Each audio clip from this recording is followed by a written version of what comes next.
Hello, folks. I am Alan for today's news. I will be reading and speaking about world news, interesting news, news to keep you entertained, and news to keep you informed.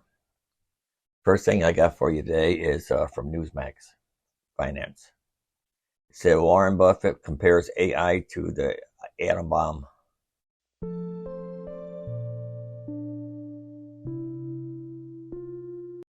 Berkshire Hathaway CEO Warren Buffett voiced his concern over artificial intelligence, comparing it to the creation of the atom bomb, the New York Post reports.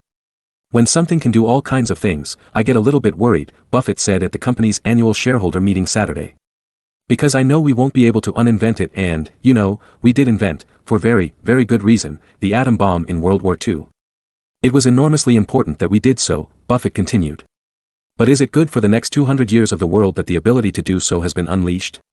Buffett, who has been briefed on OpenAI's ChatGPT AI by Microsoft founder Bill Gates, said he is impressed by some of AI's capabilities. "That includes being able to check all legal opinions, since the beginning of time," he said. "Old-fashioned intelligence." Berkshire Hathaway Vice Chairman Charlie Munger added, "I am personally skeptical of some of the hype that is going into artificial intelligence. I think old-fashioned intelligence works pretty well." Buffett believes that artificial intelligence will change everything in the world, except how men think and behave, and that's a big step to take. Buffett's and Munger's remarks come on the heels of a letter signed by 1,600 researchers, technology experts, and CEOs, including Elon Musk, warning of the possible dangers to mankind by AI. They called for a 6-month pause to AI development. "Powerful AI systems should be developed only once we are confident that their effects will be positive and their risks will be manageable," the letter said. Okay, and that's all I got on that one. I'll have all the links in my description box anyway.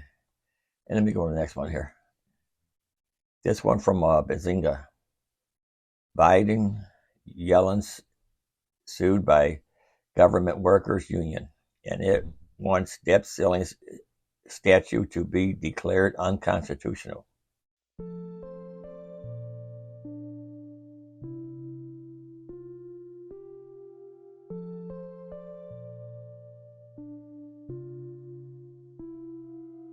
The National Association of Government Employees Incorporated, or NAGE, a union representing 75,000 federal agency and military employees, has reportedly sued President Joe Biden and Treasury Secretary Janet Yellen on Monday and have asked a federal judge to order Yellen to continue borrowing if talks to raise the national debt ceiling fail.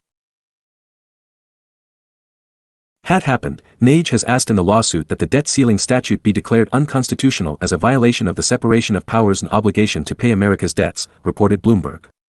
The union said neither Biden nor Yellen has the power to pick and choose which bills to pay if the U.S. faces default. "That's Congress's job," it said.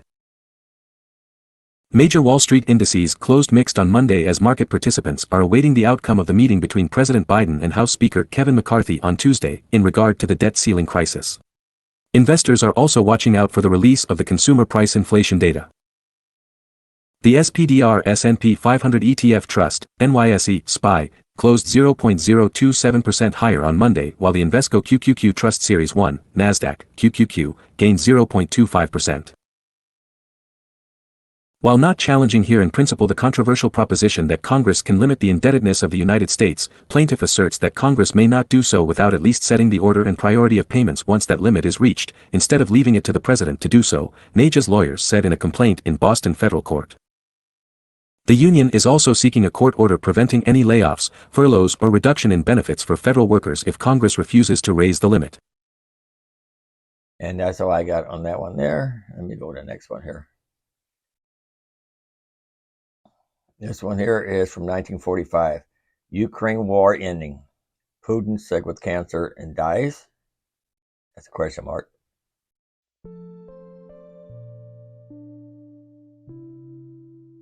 There has been chatter for months, even years, about Vladimir Putin's health. Speculation that he has anything from Parkinson's disease to cancer has spread around the internet. If the Russian president someday became truly incapacitated for medical reasons or if he died, what would that mean for the war effort?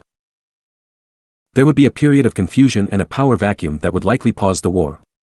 His prime minister is constitutionally required to take over should Putin step down. This person has no military experience. But the new president would eventually be replaced by one of Putin's more prominent allies who could lead the army in war. What are various sources saying about his health? Let's examine some of the scenarios about the state of Putin's health. Eagle-eyed internet user spotted a scar on Putin's neck during Orthodox Easter services last month. Other social media reports, especially those on Telegram, have noted that sometimes the mercurial supreme leader walks with a limp, appears to have something wrong with his right arm, and grips the table tightly where he sits during cabinet meetings. Therefore, he could be in severe pain. Putin is sick. It could be cancer. A Ukrainian military intelligence officials believes that these maladies are caused by cancer, although that diagnosis has not been confirmed. But this cancer, if it does exist, could spell the worst for Putin and could even take his life, Kirilo Budanov said in January. But Budanov did admit that this was wishful thinking and that he hoped that Putin would die very fast. Another Danish intelligence analyst reckons that Putin may not be terminal, but he could have a form of cancer that would require him to take hormone treatment which is causing his moon-shaped face. Putin also had a lingering cough that was on display when he made his New Year's address to the nation. What is he hiding by working from home? The Russian president is spending more time these days working from his residence outside Moscow in Novoogryovo. He is reportedly conducting video meetings from his home that could be evidence that he does not want to be seen outside or in his office at the Kremlin. A Russian Telegram channel called General SVR said he was ailing from severe pain in his head, blurred vision, and a numb tongue. However, this social media source that is believed to run by a former Russian intelligence officer has put out questionable health reports before, saying that Putin was dying of cancer last year and that he underwent a surgery on his abdomen. The Sun News tabloid said Putin was suffering from Parkinson's disease in 2020, but that proved to be unfounded. If he had Parkinson's, it would have been difficult if not impossible for Putin to lead the war effort. He is simply getting old and is serving in a stressful position. What is more likely is that Putin, 70, is showing the signs of old age that have made him slow down. If he were stressed, which is believable, he would probably have headaches and show other signs of fatigue. Cancer is not likely, or else he would have been incapacitated with chemotherapy, radiation treatments, and even surgery. If that were the case, Putin would require an indefinite leave of absence from his duties, and so far that has not happened. Should Putin ever be taken out of the mix with a serious illness that would lead to death, he would be replaced by Prime Minister Mikhail Mishustin. Mishustin, an economist by training, is not from the security services or the military, and he would have difficulty showing the backbone necessary to prosecute the war. He would be the next in line, according to the Russian constitution, and elections would be held eventually. The Duma, Russia's parliament, could then likely suspend the constitution's succession of power and election stipulation and allow someone like Nikolai Patrushev, the head of Russia's Security Council, to become president. Patrushev would be able to prosecute the war. He would likely defer to the general in charge of the conflict, General Valery Gerasimov, and fighting would continue. Thus, there is ample speculation about Putin's health, but this wishful thinking has not been verified. Death by disease or other sickness that would prompt his replacement is a low probability event. If it happened though, this would create an operational pause in the fighting in Ukraine until the political dimension and chain of command is worked out, but it would not likely end the war. Putin, alive or dead, still means that Russia will keep fighting. Okay, and that's all I got on that one there. And then we go to the next one here. This is from Business Insider. Customers are being asked to tip even at self-checkout. Some say it's emotional blackmail.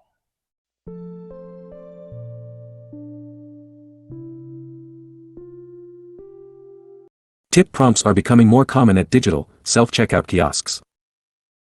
But customers are unsure where their money is going or whether the prompt is necessary. The issue highlights a bigger phenomenon, tipping fatigue.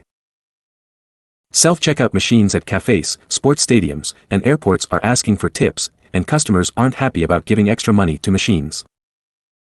The Wall Street Journal reported on the rise of digital, self-checkout kiosks and how customers have responded to tip prompts. These prompts frustrated customers who were asked to tip workers with whom they had no interaction, per the journal. The report spoke to a half-dozen customers around the U.S.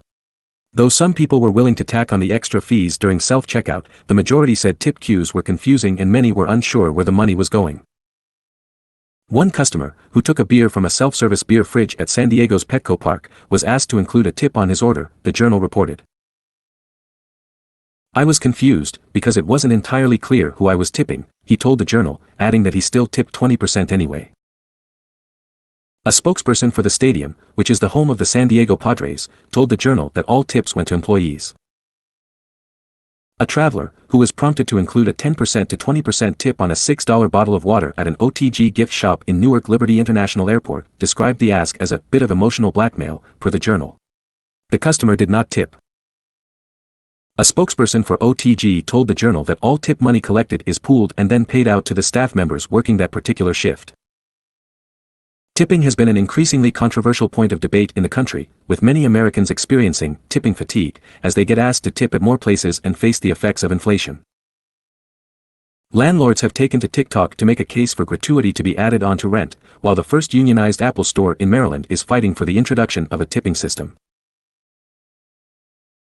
That said, customers haven't stopped tipping. Total tips received by full-service restaurants and quick-service restaurants were up 16.5% and 15.86%, respectively, in the fourth quarter of 2022 when compared to the same period in 2021, a spokesperson for the payment platform Block told Insider.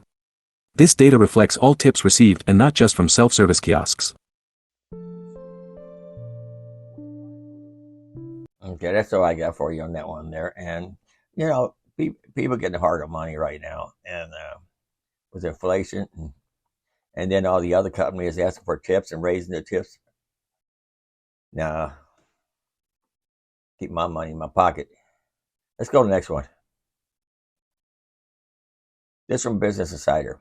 Ukraine wants F-16s to shoot down Russian strike fighters dropping bombs it can't beat. Airpower experts say give them the jets.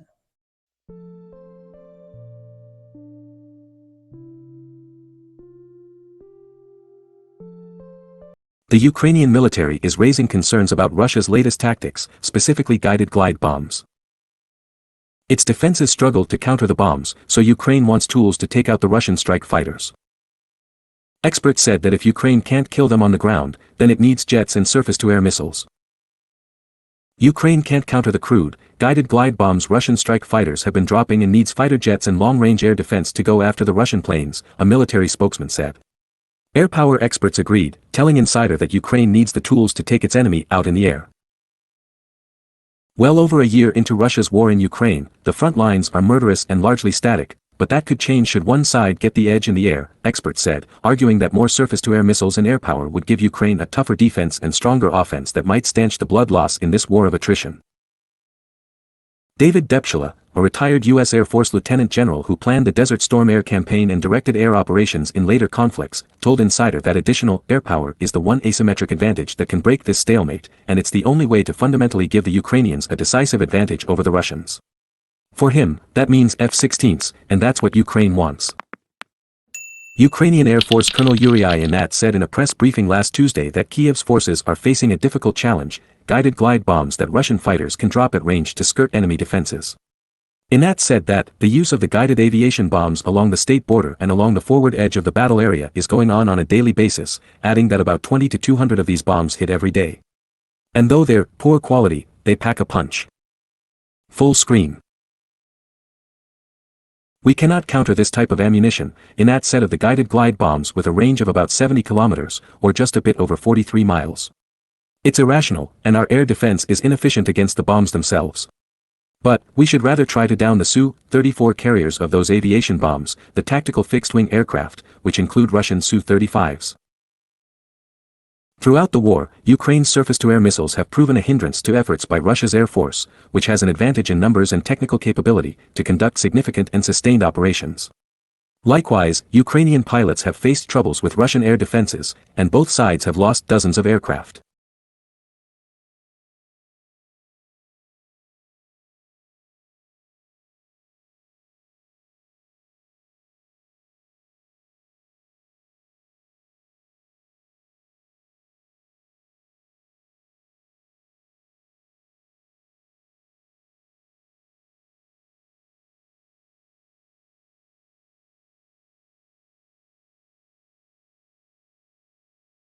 Fox News host Jesse Watters calls out President Biden's dealings with the media after shaky interview with liberal-friendly MSNBC on Jesse Watters Primetime.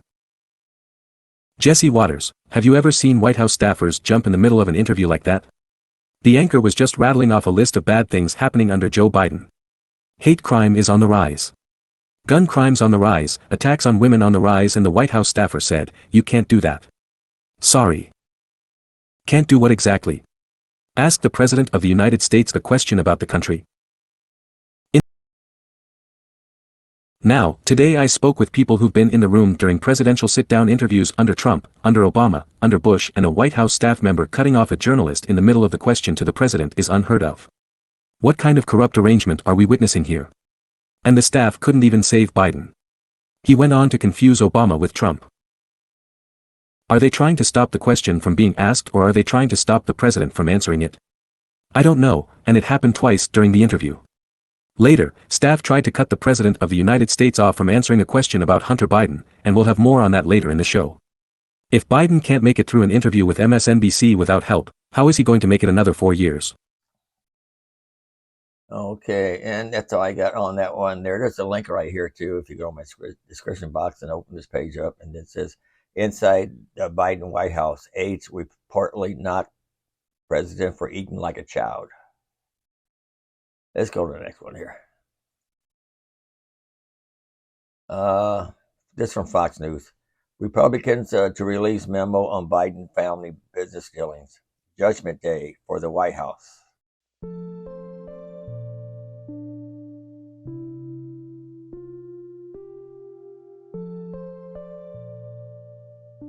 House Oversight Committee Chair Representative James Comer, Republican Kentucky, warned Wednesday will Judgment Day for the White House as he prepares to unveil additional information surrounding the Biden family's overseas business dealings. Comer detailed why he believes it will be a bad day for the Biden administration during Fox and Friends First, as House Republicans are expected to make a major announcement on their investigation. Tomorrow is going to be a bad day for the White House, and it's going to be interesting to see what Joe Biden has to say, Comer told co-hosts Todd Pirro and Ashley Stromier Tuesday. He lied about the laptop. He lied about his knowledge of his family's shady business dealings. He lied about his involvement in his family's shady business dealings. Biden's claim to have no knowledge of Hunter's business dealings is becoming harder to maintain. He lies when he says his son has done nothing wrong, so it's going to be Judgment Day tomorrow for the White House, he continued. Comer said congressional leaders will release a memo detailing the Biden family's overseas transactions, which will include the countries and family members involved in the alleged influence peddling scheme. You can't lie on bank records, and one thing that all the different banks that we dealt with have said is that this family was involved in money laundering scheme, Comer said. So these are some very serious charges, and any other American family would have already been indicted and probably gone to prison for some of the things that the Biden family's done. He urged the Justice Department to hold on a potential Hunter Biden indictment over the weekend until after Republicans make their announcement midweek, saying the federal investigation into alleged tax and gun-related violations are just a drop in the bucket in comparison to what's coming. The gun charges are minimal compared to what else is out there, Representative Nancy Mace, Republican South Carolina, said during Fox and Friends. And the subpoena by Senator Grassley and Congressman Comer is, I believe, the first of probably potential multiple smoking guns in this thing, and there's also a deadline tomorrow for the FBI to produce that documentation. We're going to be looking to see how the FBI, DOJ reacts to our press conference and to the deadline that Senator Grassley and Congressman Comer have placed on the FBI for that documentation, she continued. Comer's remarks come after it was announced last week a whistleblower claims that the FBI and the Justice Department are in possession of a document that describes a criminal scheme involving then Vice President Joe Biden and a foreign national relating to the exchange of money for policy decisions. Okay, I'm going to stop it there. There's a lot more to read on that. A couple of links in there if you want to go in my description box and open it up. Judgment Day is coming, Joe Biden. The Godfather. Anyway, let's go to the next one. This from the Telegraph. China's undersea cable plan targets U.S. and British intelligence.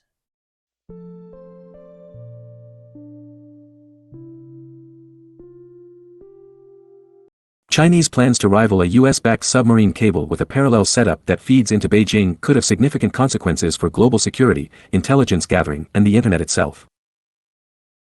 Having lost out on a contract to build the CMIWI 6 next-generation data link between Europe, the Middle East and Asia, China has reportedly decided to build its own version. The underwater fiber optic alternative is slated to stop at the same dozen countries, including France, Egypt, Saudi Arabia and Singapore, but add a final leg to the Chinese island province of Hainan followed by Hong Kong, with a planned completion date of 2025.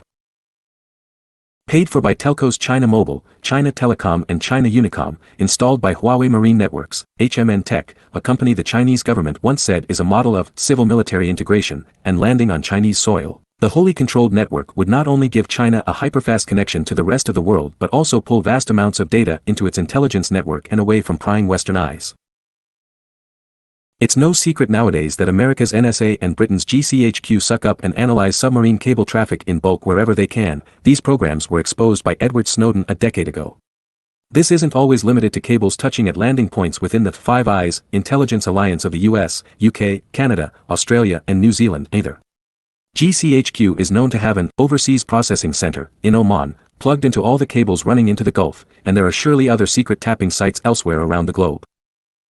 Thus far, the Five Eyes' reach into the global cable system has been much deeper than that of rival China. But in a system where data always seeks the fastest route, China's new plan could pull traffic away from other lines by offering bandwidth at a lower cost with lower latency. It would effectively give the Five Eyes cataracts. Okay, I'm going to stop that there. There's a whole lot more to read there. Yeah, I'm going to go to my next one here. Trying to get as much news in as possible. This from The Guardian. A blunder that is just epic. LAPD rules after release of undercover identities.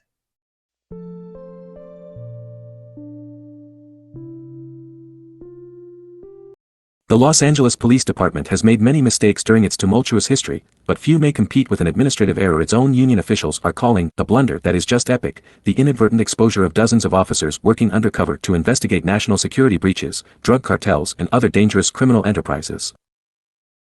The mistake arose when the city responded to a public records request by releasing the names, photographs, and badge numbers of more than 9,000 officers, close to the entire force.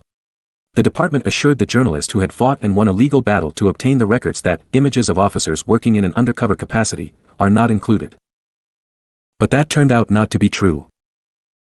None of the officers, undercover or otherwise, were given advance warning or offered an opportunity to raise objections to their information becoming public. Many of them have reported threats to themselves and their families and have told the police union they are so fearful for their safety they are considering quitting the force. One source with detailed knowledge of the case, who asked not to be named because of the sensitivity of the information, said about 150 present and former undercover officers had been exposed. That has infuriated the force as a whole and shown an uncomfortable spotlight on the chief, Michelle Moore, who was just appointed to a second term despite a slew of controversies surrounding his first 5-year tenure and is managing a department that was already understaffed and low on morale. Soon after the information appeared on an internet database in March, one social media troll issued a call for clean headshots on these LAPD officers, A to Z. Law enforcement experts also warned that drug cartels and other powerful criminal gangs are likely to run the photographs through sophisticated facial recognition software to help them root out police moles within their organizations, and, if they get the chance, to take revenge. They've put officers in harm's way and potentially stymied anyone from going into undercover work. LAPD Police Union spokesperson Tom Sago. They've put officers in harm's way and potentially stymied anyone from going into undercover work, a police union spokesperson, Tom Sago, said. With the risk of facial recognition now, you'd be out of your mind to do it. The union has lodged a formal complaint to demand accountability from Moore and from his top legal advisor. According to the complaint, the city omitted the names of officers carrying out internal investigations into potential wrongdoing within the police department itself, but somehow failed to omit the names and images of officers working sensitive investigative assignments in the field. The union's dismay is largely shared by Karen Bass, the mayor of Los Angeles, whose plans to mount an aggressive recruitment campaign and hire hundreds of new police officers to make up for losses since the start of the COVID-19 epidemic are now in significant jeopardy. She has called the release an egregious mistake and expressed concern that officer numbers may now drop further. Some of the complaints coming from the rank and file reflect a general hostility to publicizing personal information, a contentious issue pitting uniformed officers against campaigners for greater transparency and accountability, and not just in Los Angeles. But the danger to past and present undercover operatives is not in dispute, and Moore has conceded that the information release has already caused problems for some of the department's most important investigations. Several officers, he told one interviewer, have had to pull out of undercover operations and work their investigations at a safer distance. While facial recognition software is expensive and unlikely to be used by ordinary street gangs and other low-level criminal enterprises, police experts say it is almost certainly in use by drug cartels and other well-resourced operations. Moore acknowledged that even officers who haven't worked an undercover assignment in many years could now be at risk and that disguises like facial hair, glasses, or hats are not sufficient to fool software that focuses on bone structure, eyes, and other facial features. Okay, there's a lot more to read on that. I was trying to let her read as much as possible on that. Yeah, I think that's wrong. Now they're going to lose a lot of officers. Anyway, let me go to the next one. This is almost like a movie. They probably got a movie like that. I just don't know if I've seen it. Let me go to the next one here. This from the Washington Examiner. How the dominoes will fall if the worst happens with the debt ceiling.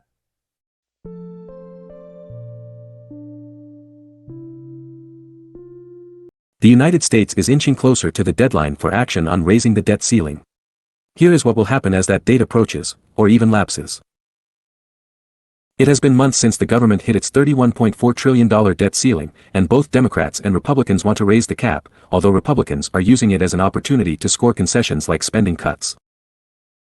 President Joe Biden and Republican leadership now must negotiate a deal and are set to meet Tuesday afternoon. Any agreement, though, is likely to come down to the wire, and there is a small possibility that the worst-case scenario occurs and the two sides fail to make an agreement on time. House Speaker Kevin McCarthy, Republican California, offered up a plan that would raise the debt ceiling over the next year either by $1.5 trillion or until March 31, 2024, whichever comes first. But the plan would cut back on spending and includes other provisions that are unacceptable to Democrats in the Democratic-controlled Senate, such as beefed-up work requirements for welfare. Here's a timeline of the expected economic repercussions over the next few weeks. Market turbulence. The longer the two sides fail to come to an agreement, the more markets will react as investors fear default.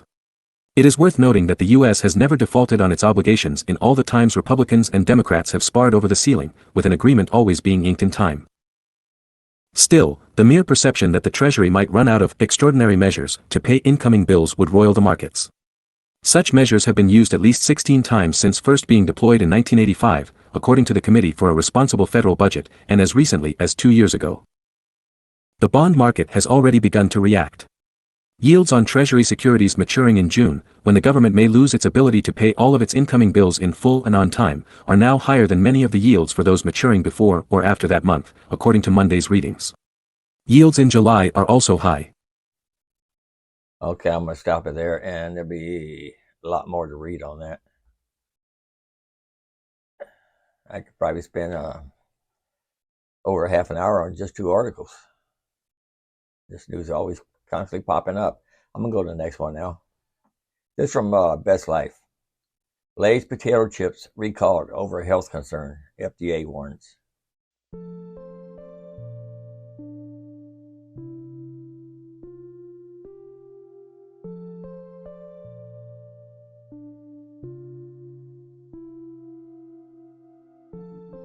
You might not think twice about reaching for your favorite snack when the craving calls. But these treats might not always be safe to eat. Back in January, the U.S. Food and Drug Administration, FDA, warned consumers about a recall on all flavors of Avery's savory gourmet popcorn products. Then in March, the agency alerted us again to potential listeria contamination for Clio Snack strawberry granola and Greek yogurt parfait bar. And now, another popular snack is being pulled from shelves over health concerns. Read on to find out why Lay's potato chips are currently facing a recall.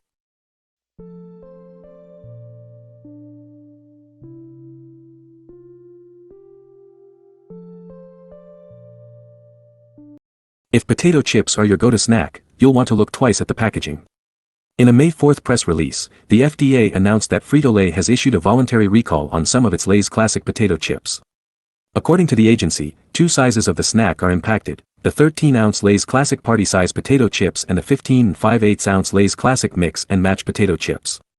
Both packages will have a guaranteed fresh date of July 18, 2023, and at least one of 8 different manufacturing codes that start with the number 105.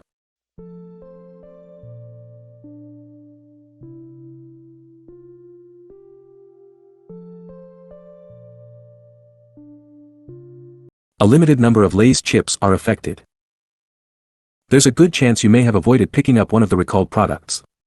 The FDA indicated that Frito-Lay has only issued its recall on a limited number of its Lay's classic potato chips. A total of 146 bags are affected, according to the alert. The products were distributed to grocery, club and convenience stores in Connecticut, Maine, Massachusetts, and New Hampshire, and consumers would have been able to purchase them as early as April 16, 2023, the agency added. No other Lay's products, flavors, sizes or variety packs are recalled.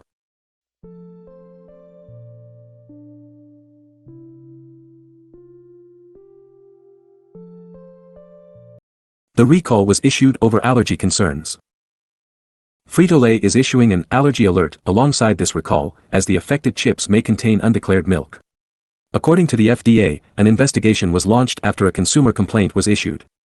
As a result, it was discovered that the now recalled Lay's classic potato chips may be contaminated with undeclared milk ingredients from the company's sour cream and onion potato chips. Of the major food allergens, milk represents the most common cause of recalls due to undeclared allergens, the FDA warns on its website. The 5 food types most often involved in food allergen recalls were bakery products, snack foods, candy, dairy products, and dressings, such as salad dressings, sauces, and gravies.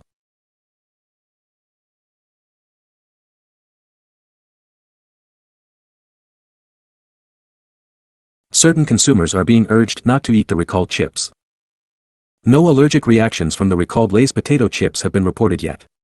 But the undeclared allergen could still have serious consequences for some consumers. Those with an allergy or severe sensitivity to milk run the risk of a serious or life-threatening allergic reaction if they consume product contained inside the recalled bags, the FDA warned. As a result, people are being urged to check their chips. If consumers have an allergy or severe sensitivity to milk, they are encouraged not to consume the product and discard it immediately, the agency added. Okay, and that's all I got on that one there. I'm gonna go to my next one here. Okay, this one here is from Fox News.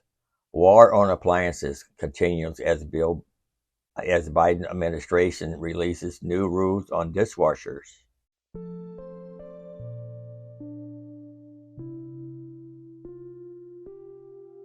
The Department of Energy proposed new appliance rules that would cut water and energy use limits for Americans' dishwashers well below current levels. The proposal would limit dishwashers to using 3.2 gallons of water per cycle, far below the current federal limit of 5 gallons. The rules would also require manufacturers to reduce their products' energy consumption by nearly 30%. Most dishwashers on the market are already well below the federal standard of 5 gallons, with most using 3.5 gallons per cycle or less. Dishwashers are not the only appliances Biden's DOE has set its sights on, however, as the regulator is also considering crackdowns on washers, dryers, and refrigerators that manufacturers say could reduce performance.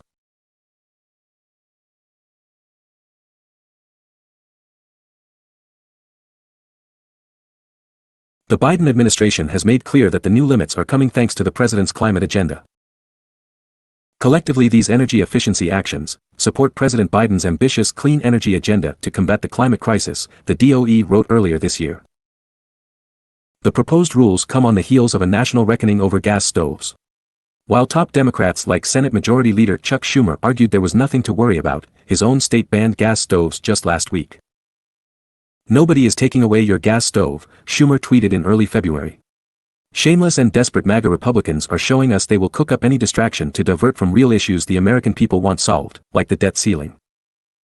Nevertheless, New York lawmakers agreed on to ban gas stove hookups in all future buildings in late April. The ban will affect new construction on small buildings in 2025 and move on to larger buildings by 2028. And that's all I got on that one there. That old man is crazy, Biden. He's just nuts. He don't have it all upstairs. Let me go to my last one here. Okay, and this one here is from the street. Big crypto exchange goes bankrupt.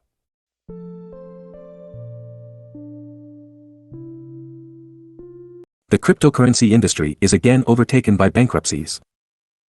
Since March, the fledgling financial services industry, powered by blockchain technology, thought that it had bankruptcies behind it.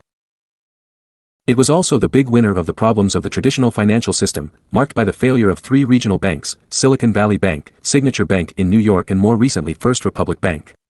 Many unknowns remain about the soundness of the traditional banking system. But an event just reminded the crypto sphere that it is not immune, and that FTX's problems were not isolated.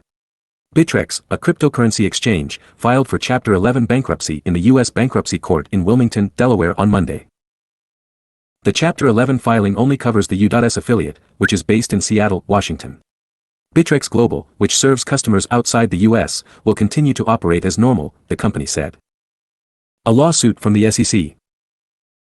The exchange believes it has more than 100,000 creditors, with estimated assets ranging between $500 million to $1 billion, according to a court filing. This announcement is not really a surprise. The U.S. subsidiary of Bittrex had warned in March that it would cease its operations in the country at the end of April.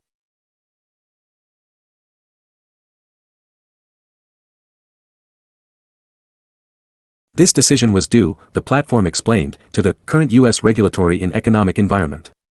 A few weeks earlier, Bittrex had cut most jobs in the United States.